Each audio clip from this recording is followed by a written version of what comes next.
Hello everyone, tonight we're about to embark on a very special adventure one with no Wi-Fi, no phones, and of course, no air conditioning.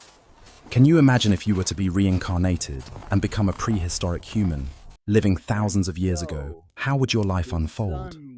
You'd have to live in damp caves, your meals would consist of roots and tubers, and there would be no modern conveniences like we have today. You'd have to fight for survival and face predatory wolves in the dark, with no flashlight in hand. And of course, you probably wouldn't survive through this phase of human evolution. Now, let's imagine for a moment. Suppose you were reincarnated, but this time as a prehistoric human. Everything around you would be completely different, and you'd have to learn survival skills we can only see in prehistoric films.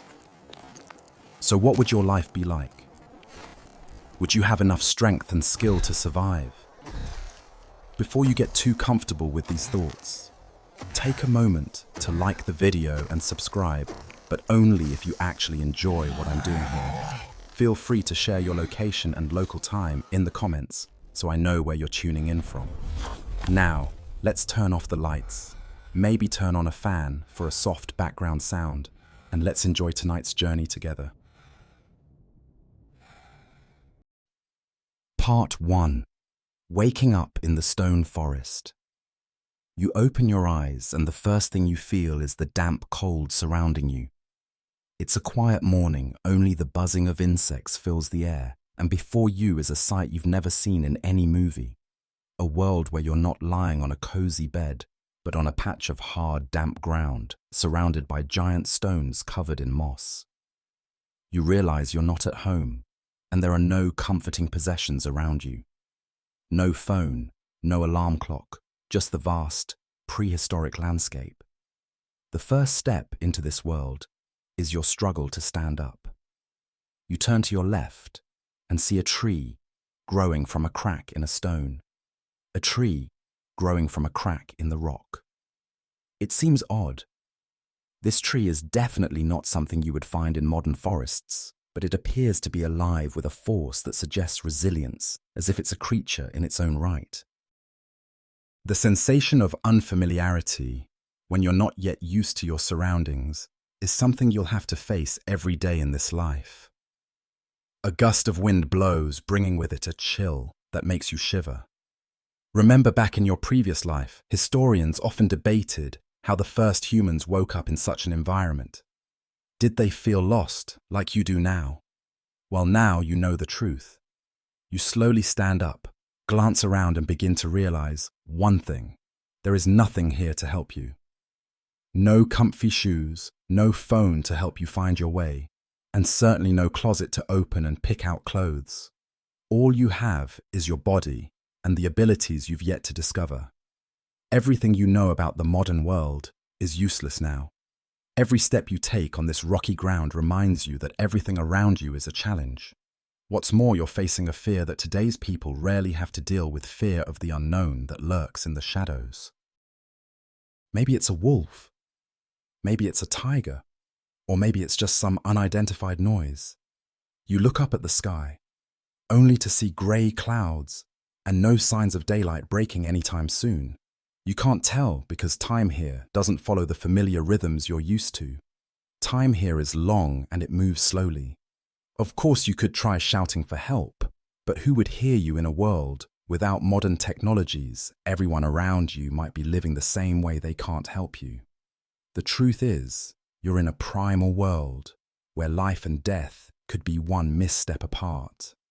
But strangely, you don't feel too worried. Maybe it's survival instinct. Or maybe it's the desperation that comes from having no other choice. You have to keep going, keep moving, and learn how to face what's unknown. Even if a wolf comes at you right now, you wouldn't have a flashlight to turn on, nor any weapon except for the branches around you. And then, as you begin to regain your focus, you realize something crucial. You haven't had breakfast, and that's going to be a huge problem for the life ahead of you. You look around, but there are no convenience stores, no supermarkets or fast food joints. Only roots, leaves and whatever you can find to survive. If this were a survival game, you'd just be starting with 0 points. This strange feeling, both unfamiliar and oddly familiar, makes you think of the fairy tales of the modern world, where people had to fight nature to survive. Only now, there's no one to help you but yourself. And even if you think you're ready, you'll never know for sure if you'll survive this challenge. A breeze blows, and suddenly you realize one thing. Nothing is going to be easy. And you, for now, must continue your journey. Part 2. Breakfast of Roots. As the initial unfamiliarity fades and you come to realize that simply standing firm on the rocky ground is an achievement, you continue exploring the area around you. That feeling when your fingers touch the rough bark of a tree and you realize you're living in a world without any comforts is uncomfortable, yet strangely fascinating. You try to find food, and the only thing that comes to mind is the tubers and roots you see. You think to yourself, well, this certainly isn't the breakfast I dreamed of. Your eyes scan the surroundings, and all you can see are earth rocks and trees. Things that prehistoric humans may have considered a delicious meal, when they didn't have supermarkets or restaurants to stop by. Of course, you can't enjoy breakfast like modern people do. You won't find toasted bread or a bowl of fragrant cereal, nor any coffee or fresh milk. All you have are dry, rubbery roots that could leave your stomach growling from indigestion. In the meantime, you can't help but wonder, did prehistoric people ever ask themselves why there was no fast food like we have now? Did they have some expectation that one day they could just walk into a store and grab a full meal? Clearly not. And yet here you are, standing in a world full of challenges, where your survival depends on whatever you can dig up from the ground. No supermarket, no pre-packaged foods. You think to yourself, sure, things were simpler back then. But really, that's just because no one had a phone to call for delivery. However, you realize something important. You're still alive. Even though it's just these dry, tough roots, you can still eat them. They may not be the most delicious thing, but you don't have a choice. Primitive life might feel like a survival game where breakfast is nothing more than a survival test. This feeling is strange, but there's something oddly exciting about it. You no longer need to worry about making breakfast in a modern kitchen, but instead, you have to learn how to find sustenance from nature, something modern people never even think about.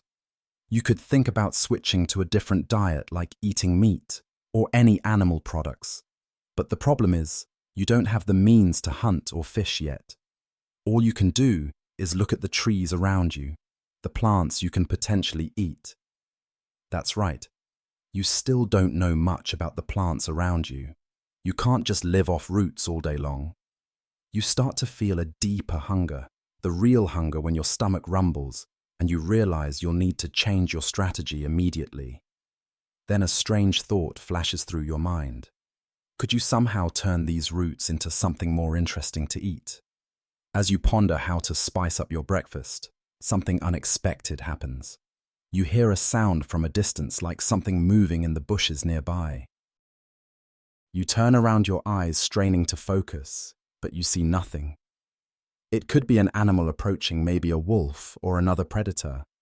And then you realize you have no weapons to defend yourself, and that brings everything crashing back to reality. Perhaps it's survival instinct, but you immediately push the thought of hunger aside and focus on something else: survival. You don't have a flashlight, you don't have a trap, just basic tools that you'll have to make for yourself if you don't want to become prey for wild animals. This feeling is completely different, much closer to the raw danger of this era. Have you ever imagined your life without modern devices? Surely you wouldn't want to face situations like this. Right while you're thinking about this, once again you realize the obvious truth. Prehistoric life was not easy. Everything from finding food to facing nature's harsh conditions was a constant struggle to survive. Part 3. Running from the wolf's shadow. You're lost in thoughts about the strange breakfast and the unfamiliarity of life in this prehistoric world, when suddenly you hear a rustling sound behind you. You turn around, and the tension in your body makes it hard to breathe normally. A shadow darts past you so quickly that your eyes barely catch it. But one thing is clear. It's not a bird. It's a wolf.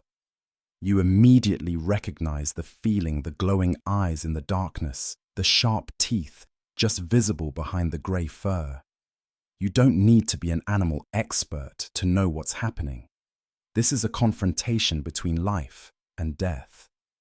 Wolves are not easy to deal with, and the only thing you have right now is your legs. And you know those legs will determine whether you live or die. With your breath quickening, you start running. But don't think that running in this world is like running on a paved road. It's not. The ground is uneven, rocky, with branches, tall grass, and even stones that could trip you at any moment. You begin to feel that it's not just you who's running away. The world itself is turning its back on you. A flashlight. You don't have one. GPS not available. And you don't even have a phone to call for help. All you have are your feet pounding the earth and the sound of the wolf behind you. The growls echo in your ears, making your heart race. All you can do is keep running, even though you don't know where you're headed. Perhaps, if you were living your previous life, you could never have imagined such a scene. How could a wolf, a predator in the wild, chase you down so quickly? But in this world, everything is possible, and you have no choice but to run as fast as you can. Do you remember those historians who argued about how fast prehistoric humans could run under such conditions? What did they do to survive these dangers from predators? You're probably about to find out the answer right now, because you won't be able to run forever. You can't keep running away. Life in this world isn't a game, it's a battle between humans and nature. Running is your only choice right now. And as you run, you start to realize something important. If you don't learn to fight back and face these challenges, you won't survive. But just as you start to think that you'll run forever, something strange happens. Suddenly, the wolf's growls aren't as close as before. You slow down, turn your head back, and see that the wolf has fallen behind. You don't know if it's given up or just taking a break, but you realize that you've managed to escape. You exhale in relief, but you don't dare stop. Because you know, in this world, a moment of inattention could change everything. This makes you think about the fragility of life. The things you took for granted in your past life, like being able to make a phone call or step outside to buy food from a supermarket, are now distant memories. In this prehistoric world, you're part of the food chain, and you can be hunted at any time. You may feel strong, but with just one small mistake, you could become prey for the terrifying beasts that roam the land. Life here is a constant struggle. Every day you face dangers lurking from every direction, and just when you think you've escaped one situation, something new will arise to test you. This teaches you that in order to survive in this world, you need to stay alert, always ready for the unexpected. As you slow your pace, taking deep breaths, another thought crosses your mind. Did prehistoric people feel fear like you do? Did they ever experience moments of running away, being chased like this? Or did they simply learn to live with these dangers more naturally as part of their daily lives? Questions like this make you feel the clear truth. Nothing is certain in this world, and every passing day is a battle for survival. Part 4. Building a shelter from animal hides. After breathing a sigh of relief for escaping the wolf's pursuit, you begin to realize that one of the next big challenges is finding shelter. While you've learnt how to run faster when night falls, you'll need a place to sleep to protect yourself from the cold dew insects and other dangerous animals. There are no modern tents, no warm sleeping bags, just the natural materials you can find around you. You recall how prehistoric people built shelters out of animal hides. But as you think about it, you realize a bitter truth. You don't have any animal hides. You don't have the materials to create a shelter and no one to help you. All you can rely on now are your skills and your own strength. Surely you've seen movies about the Stone Age, where people built shelters from animal skins and lived in small, tight-knit communities. But have you ever considered how hard that would be? You'd need to find animal skins, process them, then build a shelter that's strong enough to protect you, while also keeping predators out. It's a task that requires a lot of time and effort. You start searching for materials that can help you build a shelter, some large branches, small rocks to stabilize the structure, and if you're lucky, you might find some animal hides from the wild creatures. However, you can't shake the feeling that you're working like an amateur craftsman. No blueprints, no instructions. Everything relies on trial and error. As you work on your shelter, you notice something very strange. Even though you're working hard, you can't help but laugh to yourself when you think about how this would go in the modern world. If you had a hammer or even a power drill, you could put up a shelter quickly and efficiently. But here, you have nothing but rudimentary tools. And you wonder if someone from the modern world were reincarnated like you would. They survive, or would they just find a way to return to the old world and avoid facing these challenges altogether? But either way, you have to continue. You build a frame for the shelter using the branches, then drape animal skins over it. It's not perfect, but you hope it will be enough to protect you from the rain and the cold winds. You gently push against the shelter's structure, and it doesn't collapse. A sense of accomplishment fills you. At least you've managed to create a place to sleep without worrying about being eaten by wild animals. As you sit down under your makeshift shelter, you realize something else. You're not just facing survival from the animals, but you also have to adapt to entirely new conditions. The feeling that you can protect yourself, that you can build a place to rest. This is the kind of freedom you never thought about in the modern world. In reality, you're dealing with a life that's far simpler than you ever imagined, but full of challenges. You don't need to worry about work or money like in modern society, but you have to be prepared to face the hidden dangers of nature. There is no protection other than your own survival instinct. You can't rely on anyone but yourself. As night falls, you begin to feel the cold creeping into your primitive shelter. But at least you have a place to rest. You can't help but feel proud of what you've accomplished. In this world, success isn't about having everything. It's about using what you have and creating life from the simplest things. If you were still in modern society, you wouldn't need to worry about such things. You could turn on the air conditioning and relax on your comfy bed. But now you understand better than ever that life isn't always easy. You have to fight to survive, to do everything from scratch, from building shelters to finding food and protecting yourself. This world isn't easy, but it's magical in its own way. And as the night deepens, you feel a sense of peace in this chaotic world. Surely you're not entirely at ease yet, but at least you have a temporary shelter. You know that with each passing day, you'll learn new skills to keep going in this world. Part 5. The first hailstorm of the season. Last night, as you curled up in your rough animal hide shelter, you couldn't stop thinking about the challenges you've faced in this world. You managed to build a temporary refuge, and there's a small sense of pride in the shelter you created. But it's only when dawn breaks that you realize something crucial. The hailstorm is coming. You didn't have time to enjoy the peace of a safe night as you hear the wind howling through the gaps in your shelter. At first, there's a gust of wind through the cracks. Then suddenly, small hailstones start falling from the sky.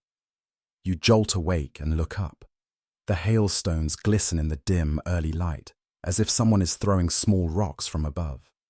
The hailstorm not only scares you, but also reminds you of a harsh truth. You have no control over the weather. There's no weather radar, no forecast reports, and all you can do is face it passively. As the hail pours down like a deluge, you realize that your shelter won't withstand the heavy storm. The animal hides can only protect you so much, and the stones are starting to strike the soft walls of the shelter, making odd thunk noises. In a panic, you scramble to find ways to protect yourself, grabbing some large, sturdy branches and pushing them onto the shelter to create a makeshift barrier. You don't have the ability to build a solid structure like modern-day homes, but you can make use of the natural materials available to you. As the hailstorm intensifies, you can't help but silently pray that your shelter doesn't collapse. But still, you can't stop thinking, how did prehistoric people survive these storms without any protection other than animal skins? Did they learn to adapt to nature, or did they simply live with the constant risk of not knowing if they'd see another day? And now you, an individual from the modern world, reincarnated into the Stone Age, are experiencing challenges that even movies about prehistoric times have difficulty capturing. The hailstorm rages on, and there's little you can do except hide in your fortified shelter, hoping that the storm will pass quickly. You think back to those warm nights in the modern world where all you had to do was pull up the covers and everything would be fine. But now, with life and death in the balance, you realize nothing is certain. Even small hailstones can pose a significant threat to your survival. Yet there's one thing you begin to realize in this world. Things like this scary, unexpected events are just part of life. You can't keep running from challenges, but you can't live in fear forever either. The hailstorm will pass just like other dangers you'll face. What matters is that you learn how to get through them, and when it's over, you'll come out stronger. Suddenly, the sound of hail begins to lessen. The stones fall more sparsely, and you can hear the wind rustling through the trees, as if nature itself is breathing a sigh of relief. You breathe deeply, feeling relieved that you've survived this trial. But just as you do, something strange happens. A strong gust of wind blows through, carrying with it a dry leaf and a small stone. You bend down, look closely, and realize that the ground beneath you has been disturbed by the hailstorm. And from beneath the dirt, something starts to emerge, a skeleton. You see the bones of a large animal, maybe an ancient giraffe or a prehistoric elephant that's long been dead. Once again, you feel a connection to this world, a world where life and death are always present. You can't help but wonder if you'll become part of this history, like the skeleton you just discovered. And did prehistoric humans ever see such remains, and wonder if they too would last for eternity? But there's no time to ponder. The hailstorm may be over, but you know that life here isn't easy. Every day brings a new challenge, and you must keep learning how to survive. Like the skeleton you've just seen one day, you too will become part of this world's history. And when that day comes, you'll know that you did everything you could to survive. Part 6. Fire. A new friend.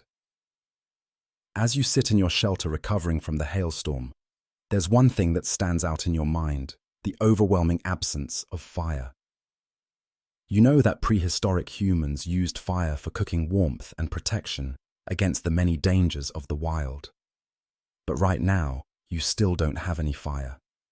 Everything around you seems shrouded in darkness, with no source of light except the dim, early morning that's just begun to break. In the modern world, fire is easily obtained. You only need to flick a lighter or strike a match, and you have a warm flame to light your way. But in this wild, primal world, you don't have the luxury of matches or lighters, and there's no electricity to start a fire automatically. Instead, you have to rely on ancient techniques, the methods that prehistoric humans used thousands of years ago. And as you've already discovered, these techniques are not always easy to execute. Right now, you have to find dry twigs and flintstones, hoping that you can create a spark. You can't help but think of the stories you've heard, how people in prehistoric times started fire by rubbing two sticks together or striking stones to create sparks. This is no simple task, and it's not as easy as flipping a switch. You begin searching for dry twigs, because fire can only catch if the right materials are present. You find some dry branches nearby, but everything is damp from the storm. You feel a pang of frustration. How are you supposed to start a fire when everything is wet?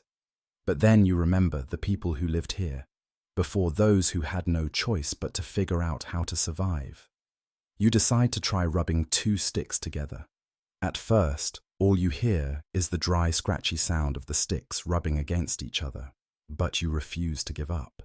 You know that without fire, you can't cook food, you can't stay warm, and you'll be vulnerable to wild animals at night. So you continue trying again and again, slowly adjusting the way you rub the sticks together.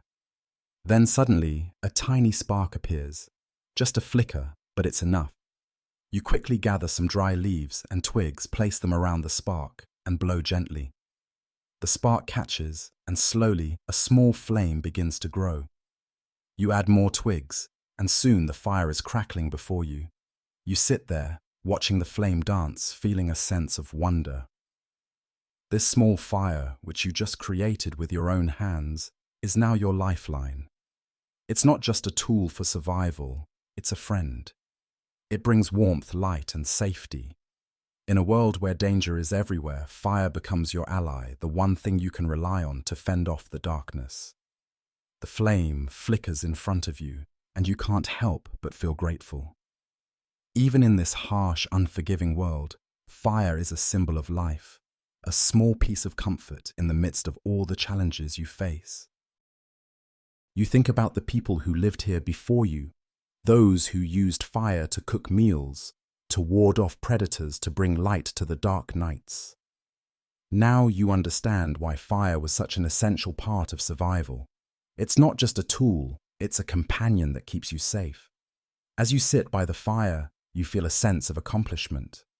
You've learned to create something so fundamental to survival, something that prehistoric humans relied on for thousands of years. Fire is no longer just a concept for you. It's a real, tangible thing that's part of your world now.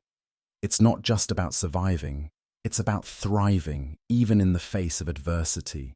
But you also know that fire, like everything else in this world, is fragile.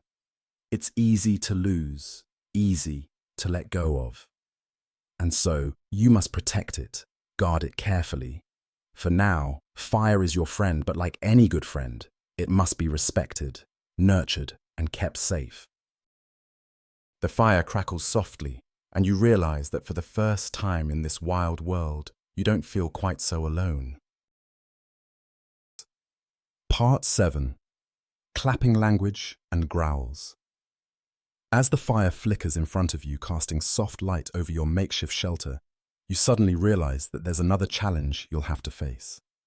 Communication. You can't live alone in this world, you'll need to connect with the people around you. Despite the warmth of the fire and the comfort of having a place to rest, you still need to interact with others from your tribe or any other groups that might cross your path. And since you can't just send an email or shoot a text, you'll have to find a way to communicate using the most basic methods, simple gestures and sounds. As you think about this, you remember something you read in a history book back in your previous life. Prehistoric humans communicated through grunts, claps, and eye contact. You chuckle to yourself. If I had to communicate through growls, I don't think I'd make any friends. You think. But then, once again, you realize that in this world, nothing is easy. Every small action, from a clap to an expression of your feelings, becomes an important non-verbal form of communication. In fact, you begin to notice the strangeness of communication in this world. If you were in the modern world, you could simply speak a few words on the phone or type out a quick message on a computer to share your ideas. But in this prehistoric world, everything is completely different. Communication is a matter of survival.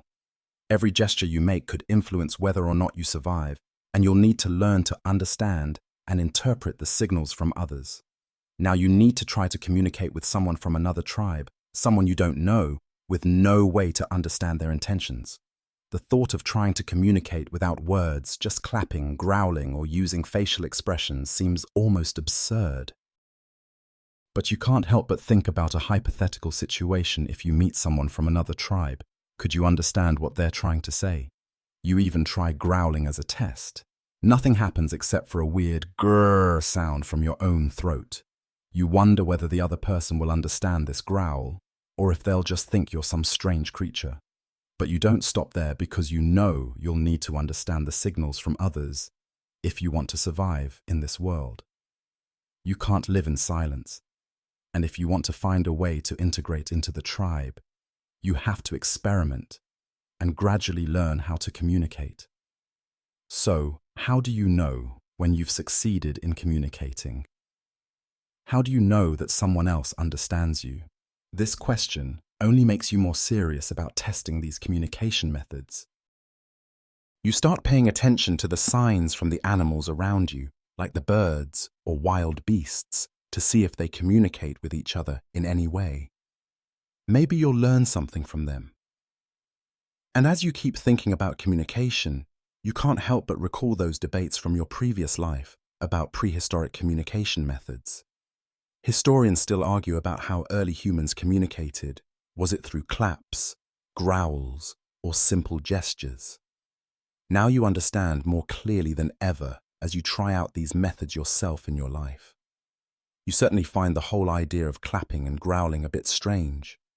But in this world, these primitive forms of communication are the key to survival. You need to understand others' signals, whether through eye contact, clapping, or growling, because in this environment, only those who know how to communicate effectively will survive. So as you get closer to integrating into the tribe, you know that you'll need to keep experimenting, learning, and adapting. Every attempt to communicate, even with a growl, a clap, or a glance, is a step forward in surviving in this wild world. Though you might feel silly growling, you can't help but wonder, what did prehistoric people think when they had to communicate like this? Did they find their growls just as odd as you do? But once again, you realize that survival isn't always perfect. Sometimes you have to do things you never thought you'd do. Part 8. Hunting Giant Animals. A new day has arrived, and you're facing an unavoidable task: hunting.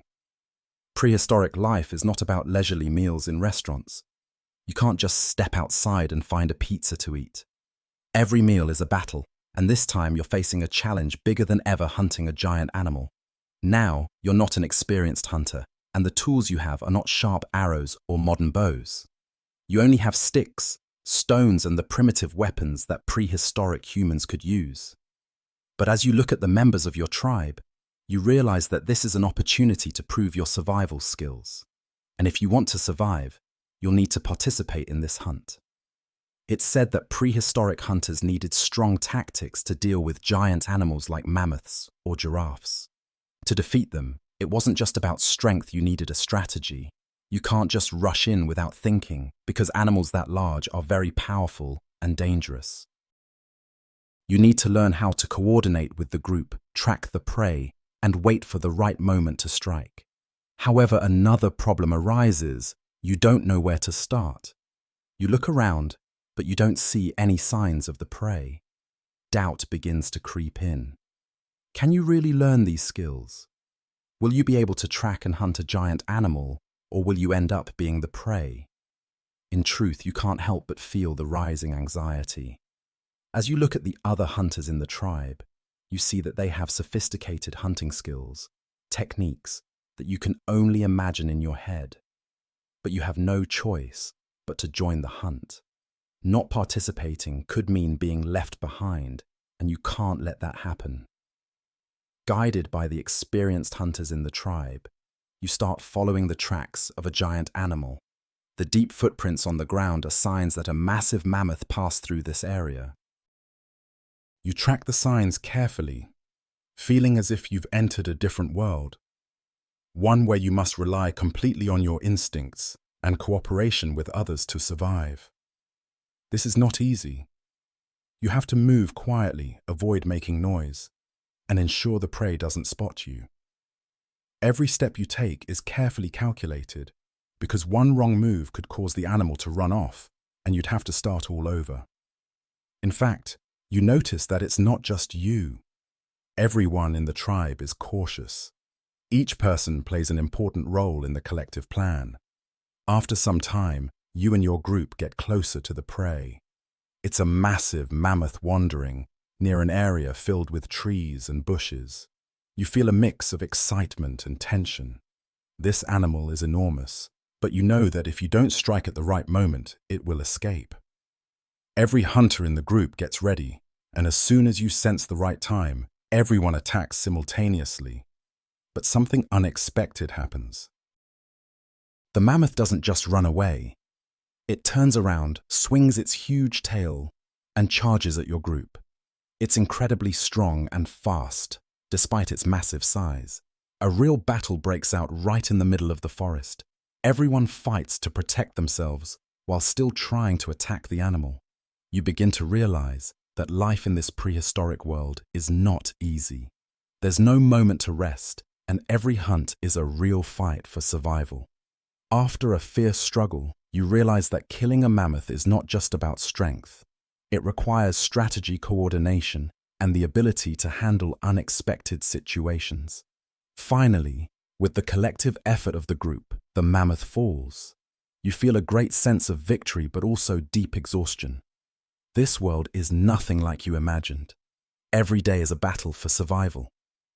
As you stand in the middle of the forest, sweat dripping down your face, you feel both excitement and exhaustion in your body. You haven't just hunted a giant animal.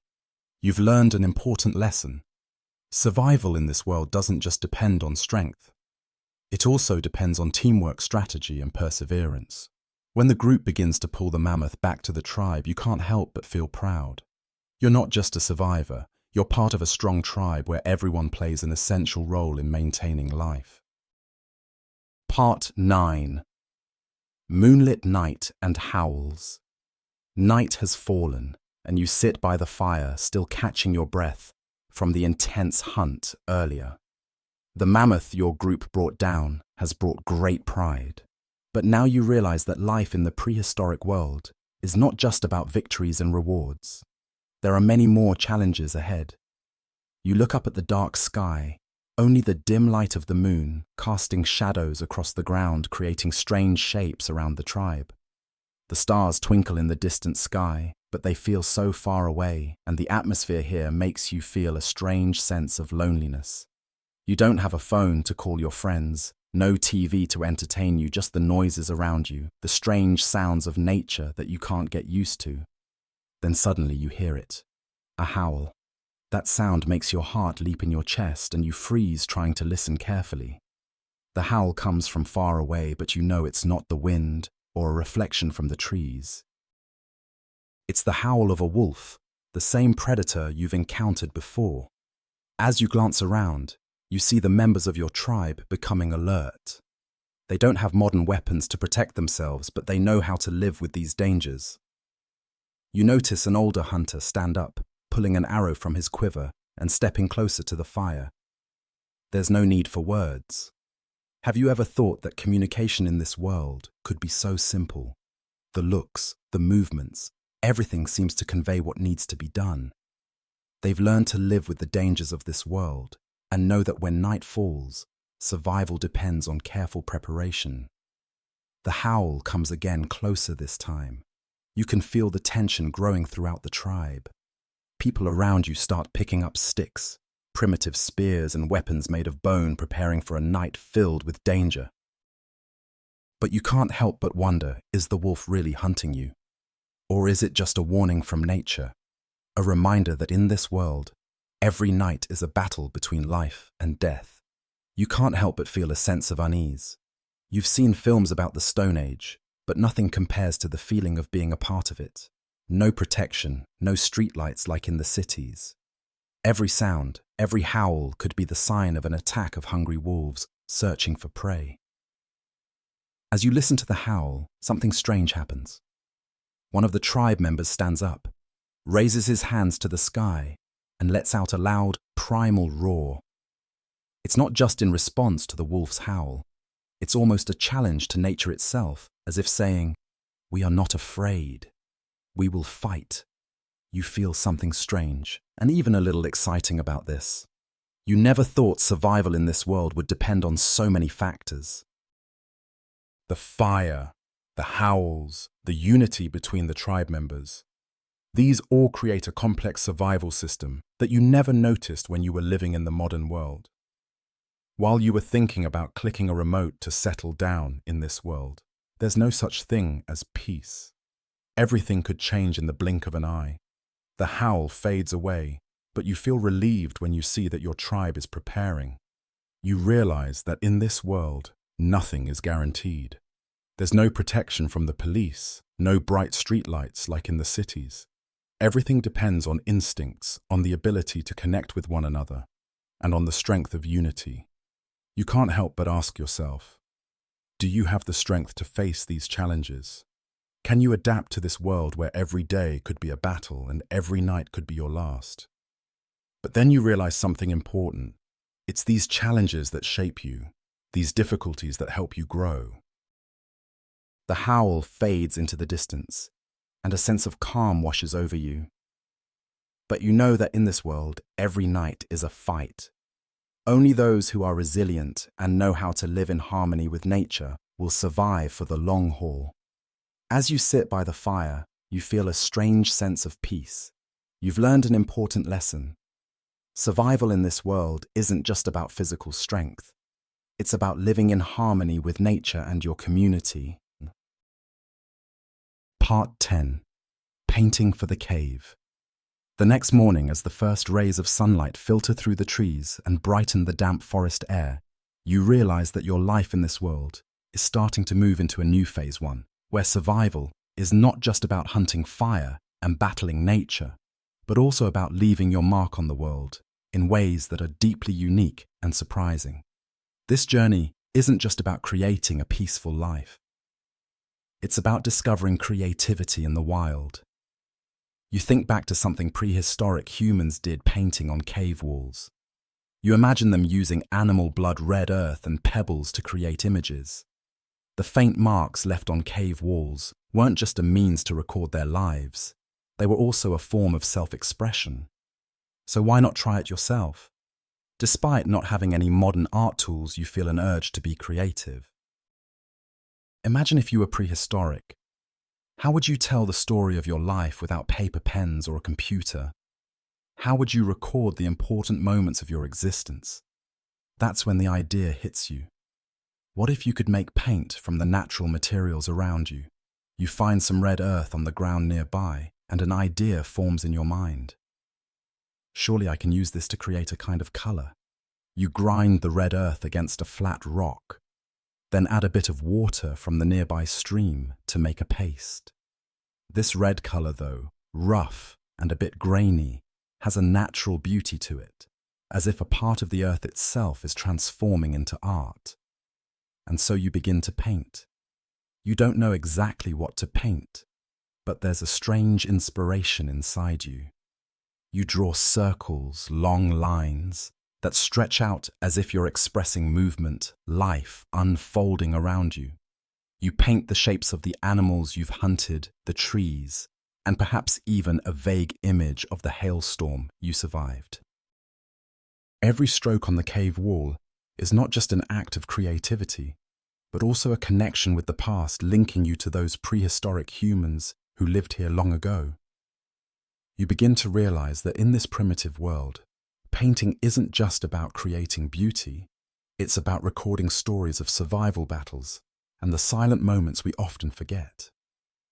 While painting, you feel a connection to your ancestors, those who used these colors to tell their stories. You may not understand the full meaning behind every painting, but you know that these marks are significant. They are an inseparable part of human survival. You start to feel a strange pride in your work, as if you're not just surviving this world, but also becoming a part of it. The paintings you leave behind will tell your story long after you're gone, just as the ones left by those before you still speak to us today. Suddenly you think about the debates historians still have about prehistoric art. Were these paintings purely a spiritual expression, Or was there a practical purpose behind them? You wonder if the people who painted on cave walls felt the same way you do now.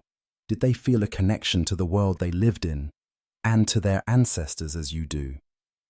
At this moment, you realize something important. Art isn't just a creative expression, it's a part of life. By making colors and painting on cave walls, you're not just being creative, you're leaving a mark on this world. You're creating a memory, a piece of history, just like those prehistoric humans did thousands of years ago. And in a world where survival is everything, this is a beautiful way to mark your existence. As other members of your tribe prepare for their daily tasks, whether it's hunting, finding food, or making tools, you feel a sense of fulfillment. You're not just a hunter or protector, you're also a storyteller. Every line you paint on the stone is part of a larger story about life and death, about fighting to survive, and about the quiet moments we too often overlook. As the afternoon sun begins to set, you step back from your work, look at your paintings, and feel a deep connection to the people who lived here long before you. You're not just surviving, you're part of this history, just like those paintings which will endure for thousands of years. Part 11. Bartering Day. A few days after finishing your paintings on the cave walls, you begin to sense a shift in the rhythm of life within your tribe. There's an unusual energy in the air, as if something important is about to happen. The members of the tribe are no longer just preoccupied with hunting or gathering food. There's a buzz in the atmosphere, and you realize that the tribe is preparing for a special event, a day of bartering. Bartering Day. A simple concept, but one that brings new opportunities in this prehistoric world. People exchange items and resources to meet each other's needs.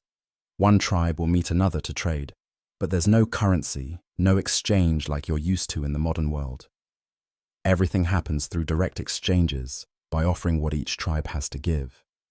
Imagine that no need for credit cards, no need to worry about your bank account balance, and certainly no middlemen or exchange markets. All you have to do is look at the person in front of you, understand the value of the goods they bring, and decide what you will offer in return. Maybe some freshly hunted meat, a handmade tool, or perhaps a piece of animal hide you've crafted. This is your chance to understand what prehistoric humans valued. Not everything holds the same worth as you might think. Even though your tribe has successfully hunted a giant mammoth during this bartering day, not everything is valued equally. You notice that there are items the other tribes don't care about at all, while things that seem insignificant to you may be highly sought after. You realize that not everyone can create color from red earth or paint on cave walls like you can, and that may be something you'll bring to the trading event. As your tribe's group approaches the meeting place, you notice other tribes have gathered. Each person brings different goods, perhaps some freshly hunted animals, fur hats made from animal skins, or bracelets made from bones or gemstones. While you may not be a professional trader, you instantly understand that this event is not just about material goods. It's about communication, about the relationships between tribes. You feel a strange sense of unease when you see a group from another tribe eyeing you. They're not people you're familiar with, but you know that if you want to integrate and survive in this world, you need to find a way to communicate with them. Immediately, you realize that if you stand there like an outsider with nothing to trade, you will be left behind. And you can't let that happen. So you decide to try again. This time, it's not just about surviving. It's about proving that you can contribute to the community. You walk toward a group from another tribe, trying to express friendliness with a smile and gestures. One of them looks at you closely and you wonder, will they understand me? Of course you can't speak the same language, but you know that everything can be communicated differently. You pull out a small piece of red earth from your bag and using your finger draw a circle on the ground. One of them looks at the drawing, then back at you. You wait, and then unexpectedly they begin to smile. A simple gesture, but enough for you to realize they've understood. With the help of gestures and simple symbols, you start to communicate with them. You can't speak words, but through your drawings and expressions, you've established a connection. Gradually, you begin to trade a special item from your tribe, the paintings you've made on the cave walls. The other person looks at your art and understands that you're offering the stories of your people, the memories captured on the walls. They accept this item, and in return, you receive something valuable, a new hunting tool, perhaps a beautifully crafted fur hat. The feeling you get in that moment isn't just about a material exchange. You realize that it's the communication, the relationships you build, that are the true foundation of survival. You didn't just trade goods, you traded culture stories, memories about survival. The bartering event ends as the sun begins to set. You leave with new items, but more importantly, you leave with a deeper understanding survival in this world is not just about physical strength. It's about relationships, communication, and the values you bring to others. Through this event, you've become a part of a larger network, one where everyone plays a role in sustaining life. Part 12. The Dangerous Stone Bridge. A few days later, as your tribe moves through a new area in search of food and shelter, you come across something unusual. A natural stone bridge appears before you. It's not made of wood or bamboo like the ones you've seen in stories. It's a rough structure made of large stones stretching across a deep, flowing stream. While it's a wonder of nature, this stone bridge is also incredibly dangerous, and you start to feel the challenge it presents. The stream below the stone bridge rushes fiercely with muddy water, pulling along large rocks. The powerful current could swallow anyone who isn't careful. From a distance, you can see that the bridge is made up of massive stones jutting out, with wide gaps between them. It may look like a path, but one wrong step, and you could fall into the water below and never come back. Everyone in the tribe faces this decision. Even though the bridge seems like a shortcut, crossing it is anything but simple. You know that you can't walk across it like you would on modern roads. There are no cities, no sturdy concrete bridges. Everything is raw and perilous, and danger is always lurking. Now this stone bridge becomes a real test for everyone in the tribe, a true survival challenge. The tribe starts discussing the best way to cross, and you can hear hurried voices as people murmur and strategize. Some seem clearly frightened, while others are more confident, like the older hunters and the seasoned members of the tribe who may have crossed similar stone bridges before. You wonder if you have the courage to make it across. The feeling of fear starts to spread through you. You've faced challenges before, but this feels different. If you slip, no one will be able to save you. After a moment of discussion, the group decides to cross in smaller groups. The stronger members who can help others will go first, while the elderly and children will be supported by the others. You get up, grab a long stick for balance, and prepare to cross the stone bridge. As you step onto the first stone, you realize that the ground beneath your feet isn't as stable as you thought. With every step, you feel the risk of the stone shaking under your weight. However, as you move forward, the danger becomes more real. The huge rocks may cause the bridge to wobble beneath you, and you have to be incredibly careful not to let them shift. You can feel every beat of your heart, each one a reminder of how fragile your survival is. A sudden accident happens. One of the members of the tribe, seemingly unsure of their footing, stumbles on a stone and nearly falls into the rushing stream. Fortunately, the others are quick to grab him and he's pulled back to safety. But the tension in the air is palpable. You begin to understand that crossing this bridge isn't just about getting to the other side, it's a test of cooperation. No one can survive alone. Finally, after a tense and nerve-wracking experience, you reach the other side. You breathe a sigh of relief, feeling like you've overcome a massive hurdle. But as you catch your breath, another thought hits you. How did prehistoric humans survive in a world like this with so many dangers at every turn? How did they maintain their survival when everything seemed so uncertain? This stone bridge is just one of the countless hazards they faced. Another thought arises. Will you be able to adapt to all the challenges of this world? The fear and tension of crossing the stone bridge remind you of everything you've been through. You've realized that not every difficulty can be conquered alone. You need the strength of the tribe, the support of those around you, and the relationships you've built to make it through. This stone bridge, though, it's just one of many challenges in your journey, teaches you an important lesson. Survival in this world isn't just about facing nature's dangers. It's about adaptation, working together, and learning to overcome obstacles as a community. You've crossed the stone bridge, but now you know that you must continue your journey with the support of those around you, because that's the key to surviving in this primitive world. Part 13. Lost in the Fog. Your tribe has been traveling for a long while through the dense forest, crossing streams and navigating through thick vegetation, when suddenly an unusual phenomenon occurs. The sun starts to dip behind the trees, and a thick fog rolls in from nowhere, covering the entire area. You look around, and the path you've been following is now shrouded in a dense mist. The familiar landmarks have disappeared, and everything seems hazy. You stand still, feeling the cold, damp fog surrounding you, as if nature itself is hiding everything from you. You can no longer see the tribe, nor can you hear the footsteps of those traveling with you. All you hear is the sound of your own breath and the footsteps of someone nearby, though you're not sure who it is.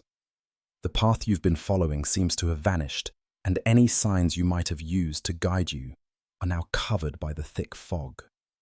Lost in the mist, you know this is more than just an inconvenience. This is a situation that could threaten your survival. Without a map, without a compass, you can only rely on basic instincts, the direction of the wind, the sounds of wildlife, and the faint traces left on the ground. But in a dense forest with the fog consuming everything, it becomes nearly impossible to find your way. You begin walking, marking your path with small sticks or stones, hoping that somehow you can make your way through this haze. Every time you think you're heading in the right direction, you stop and listen, trying to pick up on any sounds that might tell you where to go. But there's nothing, only the silence of the fog. In that moment, you remember stories of prehistoric humans, how they survived without the tools and technologies you once took for granted. How did they make it through situations like this? Did they ever get lost, like you are now? And if they did, how did they find their way? The more you think about it, the more you feel small and helpless in this vast unknown world. Suddenly, you hear a voice, faint, distant, but unmistakable. It's someone from your tribe calling your name. You realize that even in the thick fog, there's hope. You don't have to find your way alone. You follow the sound of the voice, and with each step, the mist seems to clear just a little. The closer you get, the more you hear the sounds of the tribe, and before long, you find them waiting for you in a small clearing. You feel a wave of relief wash over you, but at the same time a realization settles in survival. In this world is not just about facing nature's dangers. It's about being part of a community. In a world where you could easily be lost and alone, the strength of the tribe is what ensures your survival. As you rejoin the group, you feel a deeper connection to them. You understand that in this world, no one survives alone. In the fog, you might have lost your way, but together, you find your path again. You realize that your journey in this primitive world isn't just about fighting nature. It's about relying on each other to face the uncertainties ahead. And so, as you continue on with your tribe, you know that the road ahead is full of challenges, but also full of hope. In the fog, you may be lost, but with the help of others, you can always find your way again. Part 14. Friendly Rock Throwing Match. After a long journey through the forest and many tense challenges, your tribe has finally found a safe place to rest. Everyone is exhausted, but there's a sense of pride in having overcome the difficulties of the journey so far. But survival in this world is not just about facing danger and hardship. Sometimes it's about relaxation, making memories and finding moments of joy. And that's exactly when a friendly rock-throwing match is organized. This is not a fierce competition, but more of a social event, a way for the people in the tribe to show off their skill and ability to focus on a common goal. There are no referees, no official rules, just people participating, others cheering from the sidelines, and rocks being thrown back and forth as a way to demonstrate strength and precision. You can't help but laugh as you watch the members of your tribe prepare for the match. Each person picks up a smooth, well-rounded rock they've found during the journey, and with smiles on their faces they begin tossing rocks back and forth. The rocks fly through the air, skimming over the heads of the onlookers, and everyone tries their best to avoid getting hit or to block the incoming rocks.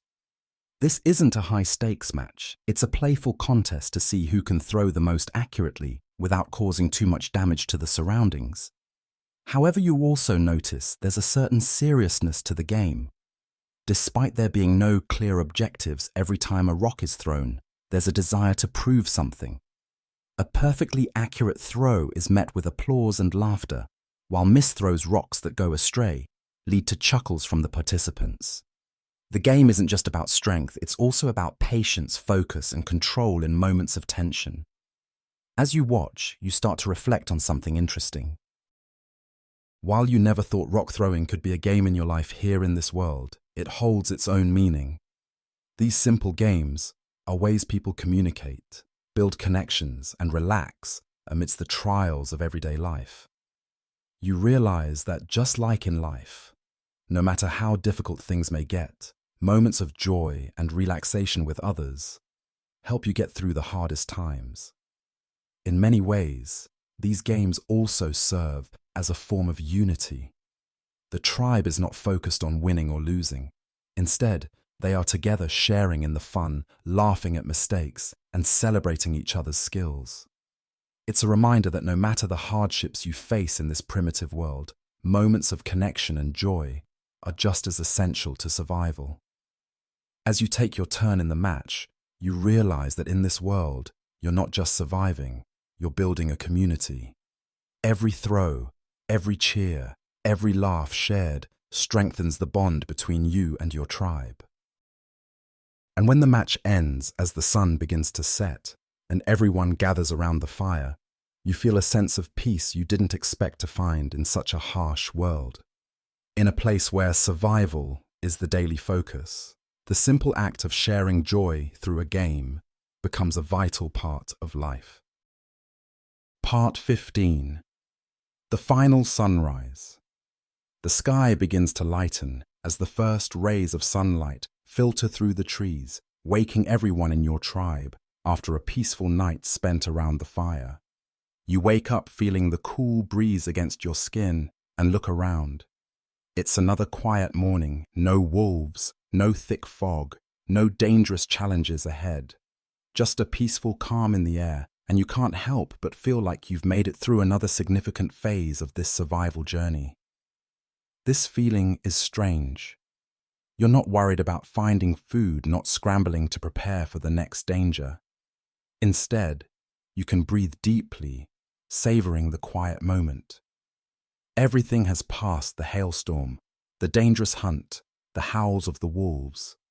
And now all that remains is a feeling of freedom, a rare moment of rest in this harsh world. You sit by the riverbank watching the water flow gently over the stones and feel something profound inside. Perhaps this is exactly what you've been searching for all along, a connection with nature, with the people around you, and with yourself.